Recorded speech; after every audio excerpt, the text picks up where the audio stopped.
Dowry prohibition. വനിതാ ശിശു വികസന വകുപ്പ് നൽകുന്ന മറ്റൊരു സർവീസാണ് ഡൗറി പ്രൊഹിബിഷൻ ഫെസിലിറ്റി എന്ന് പറയുന്നത്. Dowry system in India refers to the durable goods, cash, and real or movable property that the bride's family gives to the bridegroom, his parents or his relatives as a condition of the marriage.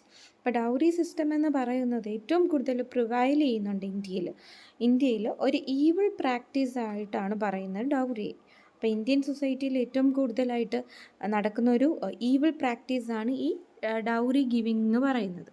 അപ്പോൾ dowry കൊണ്ട് എന്താണ് ഉദ്ദേശിക്കുന്നത്?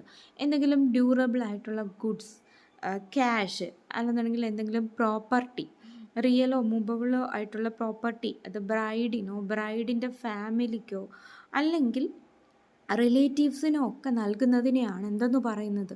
Dowry എന്ന് പറയുന്നത്, അല്ലേ? അപ്പോൾ ഈ dowry എന്ന് പറയുന്നത് ഒരു കണ്ടീഷൻ ഓഫ് മാരേജ് ആയിട്ട്, അല്ലേ, ഒരു പ്രീ കണ്ടീഷൻ ഓഫ് മാരേജ് ആയിട്ട് നൽകുന്ന ഇത്തരത്തിലുള്ള വസ്തുക്കളാണ്. ഗുഡ്സോ ക്യാഷോ അങ്ങനെ എന്തെങ്കിലും പ്രോപ്പർട്ടീസോ എല്ലാത്തിനെയും നമുക്ക് ഡൗറി എന്നതുകൊണ്ട് ഉദ്ദേശിക്കാം. ഇവിടെ മറ്റൊരു രീതിയിൽ പറയുന്നുണ്ട്, specified amount of cash, jewels and other articles to be given by the bride as pre condition of marriage. ബ്രൈഡോ, അതായത് ബ്രൈഡിൻ്റെ ഫാമിലി ആയിരിക്കും നൽകുന്നത്. അപ്പോൾ ബ്രൈഡിൻ്റെ ഫാമിലി ബ്രൈഡ് ഗ്രൂമിൻ്റെ ഫാമിലിക്ക് നൽകുന്നതിനെയാണ്, അല്ലെങ്കിൽ ബ്രൈഡ് ഗ്രൂമിന് നൽകുന്നതിനെയാണ്, ഒരു പ്രീ കണ്ടീഷൻ ഓഫ് മാരേജ് ആയിട്ട് നൽകുന്നതിനെയാണ് ഡൗറി എന്ന് പറയുന്നത്. Non payment of dowry would result in breaking of marriages, torturing the wife and dowry death. അപ്പോൾ ഡൗറി കൊടുക്കാത്ത ഒരു സാഹചര്യം പലപ്പോഴും എന്തിലോട്ടാണ് നയിക്കുന്നത്? മാരേജിൻ്റെ ബ്രേക്കിംഗ്, അല്ലേ, marriage breaking, dissolution of marriage, torturing the wife, dowry ഡെത്തുകൾ. ഇപ്പോൾ ന്യൂസ് പേപ്പർ അല്ലെന്നുണ്ടെങ്കിൽ നമ്മൾ പത്രത്തിൽ ന്യൂസുകൾ കാണുമ്പോഴും പത്രത്തിലും എല്ലാം നമുക്ക് കാണാൻ പറ്റുന്നതാണല്ലേ ഡൗറി ഡെത്ത് കേസുകളും, അതുപോലെ തന്നെ ഡൊമസ്റ്റിക് വയലൻസ് കേസുകൾ in the name of dowry, ഡൗറിയുടെ പേരിൽ നടക്കുന്നതൊക്കെ ഒരുപാട് നമുക്ക് കാണാൻ പറ്റുന്നതാണ്. Dowry means any property or valuable security given or agreed to be given by the bride to the groom or by the groom to the bride or. ഇപ്പോൾ കുറച്ച് ഇത് പറയുന്നുണ്ട്, നമ്മൾ കണ്ടീഷൻസ് പറയുന്നത്, അതായത് ബ്രൈഡിൻ്റെ ഫാമിലി ബ്രൈഡ് ഗ്രൂമിന് നൽകുന്നത് മാത്രമല്ല, parents of the either bride or bride groom or by another person. അപ്പോൾ ഈ പെൺകുട്ടിയുടെ പാരൻസ് അവരുടെ പാരൻസിന്, അതായത് പെൺകുട്ടി വിവാഹം കഴിക്കാൻ പോകുന്ന ആളുടെ പാരൻസിന് നൽകുന്നു. അപ്പോൾ അത് ഒരു ഡൗറിയാണ്. അല്ലെന്നുണ്ടെങ്കിൽ വിവാഹം നടത്തുന്ന വ്യക്തികൾ തമ്മിൽ അങ്ങോട്ടും ഇങ്ങോട്ടും കൈമാറുന്നു. അത് act or before or any time after marriage. അപ്പം ഒരു മാരേജിൻ്റെ പ്രീ കണ്ടീഷനായിട്ട് കൊടുക്കുന്നു എന്ന് നമ്മൾ പറഞ്ഞു. അപ്പോൾ മാരേജ് നടക്കുന്നതിന് വേണ്ടി മാരേജിന് മുൻപ് കൊടുത്താലും മാരേജിന് ശേഷം കൊടുത്താലും എന്താണ്? ഡൗറി തന്നെയാണ്. മാരേജ് ദിവസം തന്നെ കൊടുക്കണം എന്നില്ല. ഈ ഒരു ഡൗറി എന്ന പേരിൽ മാരേജിന് ശേഷം കൊടുക്കുന്ന ഇത്തരത്തിലുള്ള കാര്യങ്ങളും എന്താണ്? ഡൗറി ആയിട്ടാണ് പറയുന്നത്. മാരേജിന് മുന്നേ വിവാഹം നടക്കാനായിട്ട് കൊടുക്കുന്നതും ഡൗറിയാണ്. Giving, taking, demanding or even advertising for dowry is an offence. നമ്മൾ പലപ്പോഴും ഇതുപോലുള്ള കേസുകൾ വരുമ്പോൾ പറയുന്നതാണ്, കൊടുക്കുന്നതും വാങ്ങുന്നതും അല്ലെങ്കിൽ ചോദിക്കുന്നതും, ഡൗറി ചോദിക്കുന്നതും എല്ലാം എന്താണ്? കുറ്റകരം തന്നെയാണ്. Any person who takes or gives dowry at his or her sons or daughters or relatives wedding commits an offence. അപ്പോൾ പാരൻസ് തന്നെ ആവണം എന്നില്ല, അല്ലേ, റിലേറ്റീവ്സ് ആയാലും മതി, ആര് തന്നെ ആയാലും ഇത്തരത്തിൽ ഡൗറി വാങ്ങുന്നുണ്ട് എന്നുണ്ടെങ്കിൽ എന്താണ്? അയാളൊരു ഒഫൻസ് കമ്മിറ്റ് ചെയ്യുകയാണ് ചെയ്യുന്നത്. നിയമപരമായി പറഞ്ഞാൽ അയാളൊരു ഒഫൻസാണ് കമ്മിറ്റ് ചെയ്യുന്നത്. ഇവിടെ നമ്മൾ ഒരു പിക്ചറിൽ തന്നെ പറഞ്ഞിട്ടുണ്ട്, അല്ലേ, giving or taking dowry is an offence എന്ന്. പിന്നെ നമ്മൾ ഇപ്പോൾ പറഞ്ഞ കാര്യങ്ങളൊക്കെ തന്നെയാണ് കേട്ടോ ഇതിൽ ആ ഒരു ഫസ്റ്റ് പാരഗ്രാഫിൽ പറയുന്നത്. നിങ്ങൾ ജസ്റ്റ് ഈ ഒരു സ്ലൈഡ് ഒന്ന് വായിച്ച് നോക്കുക. പാരൻസ് നൽകാം, അല്ലെങ്കിൽ ഏതെങ്കിലും ഒരു പാർട്ടി മറ്റൊരു പേഴ്സൺ, ഈ വിവാഹം നടത്തി കൊടുക്കുന്ന ഒരു മേൽനോട്ടക്കാരനായുള്ള ആൾക്ക് കൊടുക്കാം. എങ്ങനെയൊക്കെ എന്തൊക്കെ തന്നെ ചെയ്തു കഴിഞ്ഞാലും വിവാഹത്തിൻ്റെ പേരിൽ നൽകുന്ന ഇത്രയും വിലപിടിപ്പുള്ള സാധനങ്ങളെല്ലാം സ്വർണമായിട്ടോ പണമായിട്ടോ പ്രോപ്പർട്ടി ആയിട്ടോ എന്ത് തന്നെ നൽകിയാലും അതെല്ലാം ഡൗറിയാണ്. പിന്നെ ഇവിടെ ഒരു എക്സെപ്ഷൻ പറയുന്നുണ്ട്, that is at or before or any time after the marriage in connection with the marriage of said parties, but does not include davar or mahar in the case of persons to whom the Muslim personal law ഷരിയത്ത് applies. അപ്പം Muslim ലാ ഉണ്ട്, ഷരിയത്ത് ലാ എന്ന് പറഞ്ഞിട്ട്. അപ്പോൾ അത് ഇവിടെ ഒരു എക്സെപ്ഷൻ ആയിട്ടാണ് പറയുന്നത്. കാര്യം ആ ഒരു ലോ പ്രകാരം ഡവർ അല്ലെങ്കിൽ മഹർ എന്ന് പറഞ്ഞ് കൊടുക്കാവുന്നതാണ്. ഓക്കെ, അപ്പോൾ അതിവിടെ എക്സെപ്ഷനാണ്. അതൊരു ഡൗറി അല്ലെങ്കിൽ അതൊരു ഒഫൻസ് കമ്മിറ്റ് ചെയ്യുകയാണെന്ന് പറയാൻ പറ്റില്ല. പിന്നെ നമ്മൾ പറയുന്നത് in July 2004 the state government amended the Kerala dowry prohibition act of 1961 by superseding the Kerala Dowry Prohibition Rules 1992.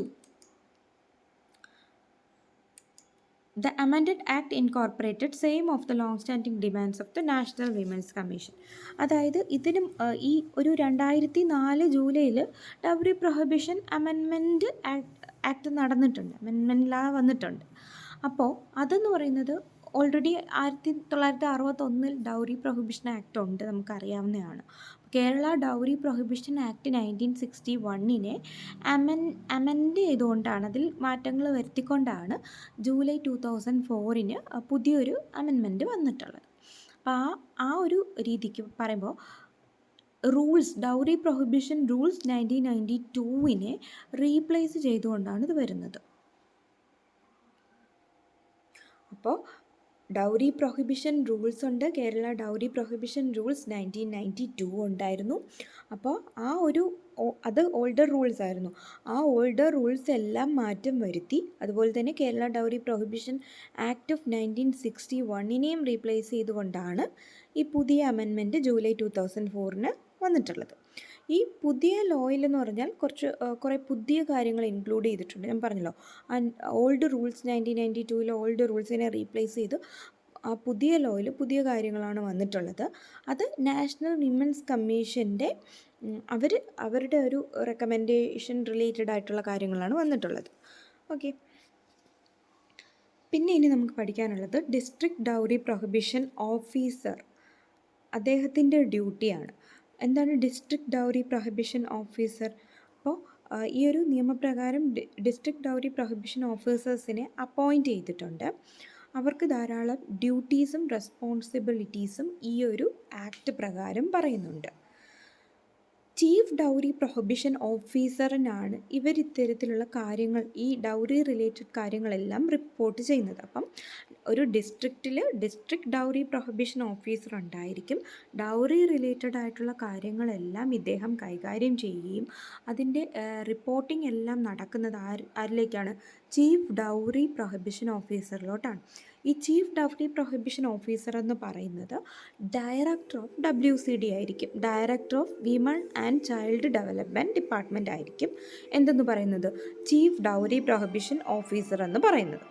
അപ്പം നമ്മൾ ഡിസ്ട്രിക്ട് ഡൗറി പ്രൊഹിബിഷൻ ഓഫീസർ പറഞ്ഞു, അതുകൂടാതെ ചീഫ് ഡൗറി പ്രൊഹിബിഷൻ ഓഫീസറും പറഞ്ഞു.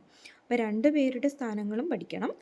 ഡിസ്ട്രിക്ട് ഡൗറി പ്രൊഹിബിഷൻ ഓഫീസറിൻ്റെ റൂൾസും അദ്ദേഹത്തിൻ്റെ റൂൾസ് അല്ല, ഡ്യൂട്ടീസ് ആൻഡ് റെസ്പോൺസിബിലിറ്റീസ് ആണ് നമ്മളിനി പറയുന്നത്. To create awareness about the ill effects of dowries among the public through camps organised by the information and broadcasting department, local self government institutions and other medias. അപ്പോൾ awareness ഉണ്ടാക്കിയെടുക്കുക, അതുപോലെ തന്നെ ഡൗറിയുടെ ഇൽ എഫക്റ്റുകൾ പബ്ലിക്കിനെ മനസ്സിലാക്കിയെടുക്കുക, അത്തരത്തിലുള്ള ബോധവൽക്കരണം അവരിലേക്ക് കൊണ്ടുവരിക. എങ്ങനെയാണ്? ക്യാമ്പുകൾ ഓർഗനൈസ് ചെയ്യുന്നത് വഴി. ഇത്തരത്തിലുള്ള ക്യാമ്പുകൾ ഓർഗനൈസ് ചെയ്യുന്നത് ഏതിൻ്റെ സഹായത്തോടു കൂടിയാണ്? ഇൻഫർമേഷൻ ആൻഡ് ബ്രോഡ്കാസ്റ്റിംഗ് ഡിപ്പാർട്ട്മെൻറ്റ് അല്ലെങ്കിൽ ലോക്കൽ സെൽഫ് ഗവൺമെൻറ് ഇൻസ്റ്റിറ്റ്യൂഷൻസ്, അതുപോലെ തന്നെ മറ്റ് മീഡിയാസ് വഴിയൊക്കെ ക്യാമ്പ് ഓർഗനൈസ് ചെയ്യാവുന്നതാണ്. അതിലൂടെ എന്താണ് നടത്തേണ്ടത്? അവയർനെസ് കൊടുക്കുകയാണ് ചെയ്യുന്നത്. അത് ആരുടെ ഡ്യൂട്ടിയാണ്? ഡിസ്ട്രിക്ട് ഡൗറി പ്രൊഹിബിഷൻ ഓഫീസറുടെ ഡ്യൂട്ടിയാണ്. രണ്ടാമതായിട്ട് പറയുന്നത് to conduct supervision checks and inquiries to ascertain whether there has been any violation of the provisions of the act or rules. അപ്പം ഈ പുതിയ ആക്റ്റുകൾ വന്നു, അമെൻമെൻറ്റ് ആക്ട് 2004 വന്നു. ഈ ആക്റ്റുകൾ പ്രകാരം കുറേയധികം കാര്യങ്ങൾ പറയുന്നുണ്ട്, ഡൂസ് ആൻഡ് ഡോൺസ് ഒക്കെ പറയുന്നുണ്ടായിരിക്കും. അപ്പോൾ ഈ കാര്യങ്ങൾ എന്ത് ചെയ്യണം? കറക്റ്റായിട്ട് സൂപ്പർവിഷൻ ചെക്സ് നടത്തുക, അതുപോലെ തന്നെ ഇൻക്വയറീസ് ടൈംലി ആയിട്ട് നടത്തുക. എന്തെങ്കിലും ഒരു വയലേഷൻ ഈ ആക്ട് പ്രകാരം എന്തെങ്കിലും ഒരു വയലേഷൻ നടക്കുന്നുണ്ടോ, ഈ ഒരു ആക്ടിനെതിരായി എന്തെങ്കിലും വയലേഷൻ നടക്കുന്നുണ്ടോ എന്ന് ചെക്ക് ചെയ്യേണ്ടത് ആരുടെ ഡ്യൂട്ടിയാണ്? ഡിസ്ട്രിക്ട് ഡൗറി പ്രൊഹിബിഷൻ ഓഫീസറുടെ ഡ്യൂട്ടിയാണ്. അപ്പം ഇദ്ദേഹം ഇതെല്ലാം ചെക്ക് ചെയ്തതിന് ശേഷം എന്തെങ്കിലും വയലേഷൻ ഉണ്ടെങ്കിൽ ഇത് ആരെ അറിയിക്കേണ്ടതാണ്? ചീഫ് ഡൗറി പ്രൊഹിബിഷൻ ഓഫീസറിന് കാര്യങ്ങൾ, ഈ ഡൗറി റിലേറ്റഡ് സംബന്ധമായിട്ടുള്ള എല്ലാ കാര്യങ്ങളും റിപ്പോർട്ട് ചെയ്യേണ്ടതാണ്. നമ്മൾ പറഞ്ഞു ചീഫ് ഡൗറി പ്രൊഹിബിഷൻ ഓഫീസർ എന്ന് പറയുമ്പോൾ ഡയറക്ടർ ഓഫ് WCD ആണ്. അതൊരു IAS ഓഫീസർ ആയിരിക്കും. മൂന്നാമതായിട്ട് പറയുന്നത് to maintains registers to record all complaints, inquiries and their results along with other relevant information. അപ്പോൾ രജിസ്റ്ററുകളൊക്കെ മെയിൻറ്റെയിൻ ചെയ്യുക, അതായത് ഓരോ കംപ്ലയിൻറ്റ് വരുമ്പോഴും അതിനെ റെക്കോർഡ് ചെയ്യാൻ രജിസ്റ്ററുകളുണ്ടായിരിക്കുക. അതുപോലെ ഇൻക്വയറികളും അതിൻ്റെ റിസൾട്ടും അതുമായി ബന്ധപ്പെട്ട എല്ലാ ഇൻഫർമേഷനും റെക്കോർഡാക്കി അതൊരു രജിസ്റ്ററിൽ സൂക്ഷിക്കുക എന്നുള്ളതാണ് ഇദ്ദേഹത്തിൻ്റെ ഡ്യൂട്ടി.